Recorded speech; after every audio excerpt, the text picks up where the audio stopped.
Bonjour et bienvenue dans Une minute un livre. Je vous parle aujourd'hui de cet ouvrage Vous ne détestez pas le lundi, vous détestez la domination au travail de Nicolas Framont, rédacteur en chef du magazine Frustration, sociologue de formation et il est expert aussi auprès des CSE, ce qu'on appelle les comités sociaux et économiques.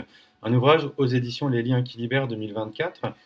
On pourrait tellement faire mieux, c'est par ces mots que Nicolas Framont ouvre son ouvrage et au fond cela pourrait finalement être aussi la conclusion. Le constat est sans appel, et largement partagé aujourd'hui. On parle de récurrence, des situations de détresse au travail, des pleurs, le sentiment de solitude, d'impuissance. On n'est pas sur des accidents, on est vraiment sur le produit d'une organisation. Alors on a des conditions de travail, du temps de travail, une rémunération qui constituent des dimensions qui participent à cette fatigue généralisée à laquelle l'auteur oppose des pistes, renforcer les résistances individuelles et collectives et surtout transformer en profondeur le travail. Mais encore faut-il comprendre comment se construit finalement cette domination au travail. Qu'est-ce que la pensée managériale produit et surtout qu'appelle-t-on cette fameuse valeur travail?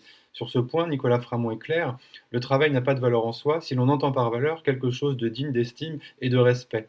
Alors une question dérange, pour qui et pourquoi travaille-t-on? Dans une entreprise capitaliste, la réponse est simple, pour l'enrichissement des propriétaires. Alors le livre explore aussi ce que l'on pourrait appeler un management de l'emprise largement documenté encore aujourd'hui. Quête de sens instrumentalisée, promotion de l'incompétence, invisibilisation du travail domestique, reproduction de logiques patriarcales, les impasses apparaissent bien rapidement, bien vite. Alors dans le secteur public, d'ailleurs, l'auteur décrit par exemple une irresponsabilité organisée, une hiérarchie distante, évitant le contact, fuyant la décision, et plus on monte, moins on décide. Le fameux pas de vague, des questions bureaucratiques, des contradictions permanentes, et au final, personne n'est comptable de rien. Et cette phrase résonne particulièrement, l'irresponsabilité règne parce qu'on la laisse régner. Mais alors, comment performer cette hiérarchie? Nicolas Framont propose une lecture presque ironique quelque part, une assurance à toute épreuve, une haute impolitesse, des réunions aiguës, une valorisation d'un temps prétendument précieux, et une typologie explorée, bien décrite dans l'ouvrage, quid des chefs d'équipe, des chefs autoritaires, des chefs bureaucratiques ou encore des chefs de famille. Dans ce climat, d'ailleurs, les violences ne sont jamais loin, on parle bien de harcèlement moral, harcèlement sexuel, etc. Et surtout, une injonction est bien omniprésente, gérer son stress. Alors ça, on le retrouve partout, ça c'est vraiment une des phrases clés. Il faut savoir gérer son stress, avec tous les mythes autour de ça d'ailleurs. Alors une injonction d'ailleurs, appelée irréaliste et dangereuse, précise Nicolas Framont. On connaît trop ces phrases, vous êtes trop fragile, vous mettez trop la pression, vous avez des troubles, avec en toile de fond une mécanique bien connue, le gaslighting, ou encore des phrases qui déplacent la responsabilité. Il y a le divorce, c'est compliqué en ce moment dans son milieu familial, patati patata, blablabla, etc. Résultat, l'absence de résistance au stress devient un motif de dénigrement de soi, mais aussi des autres.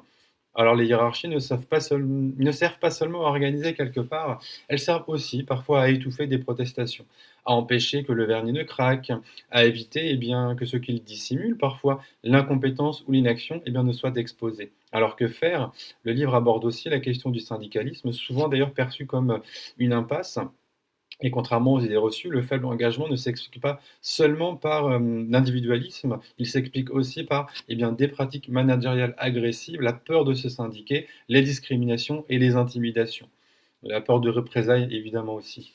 La défenseur des droits, d'ailleurs, rappelle qu'une personne sur deux déclare avoir été discriminée en raison de son activité syndicale. Alors d'autres pistes émergent, finalement, en fin d'ouvrage, pour essayer de sortir de cette impasse, retrouver une confiance de classe, rendre des espaces collectifs accueillants, appuyer là où ça fait réellement levier, sortir du piège du dialogue social, vider de sa substance, se poser cette question stratégique, qu'est-ce que ma hiérarchie craint le plus? Et même créer un conformisme rebelle en quelque sorte. En creux se dessine une autre organisation du travail fondée sur une exigence attractive, une adaptation à la diversité des réalités professionnelles, une structure difficile à bureaucratiser et un objectif clair, libérer le travail de l'emprise du capital et des autres formes d'assujettissement. Enfin, Nicolas Framont propose trois leviers majeurs en fin d'ouvrage. La reprise en main effectivement du travail par celles qui l'exercent, la remise en cause des systèmes hiérarchiques et l'égalité salariale intégrale avec en filigrane une idée simple mais puissante. Vous ne détestez pas le lundi, vous détestez ce que le travail est devenu, notamment aujourd'hui, mais en fait aussi hier.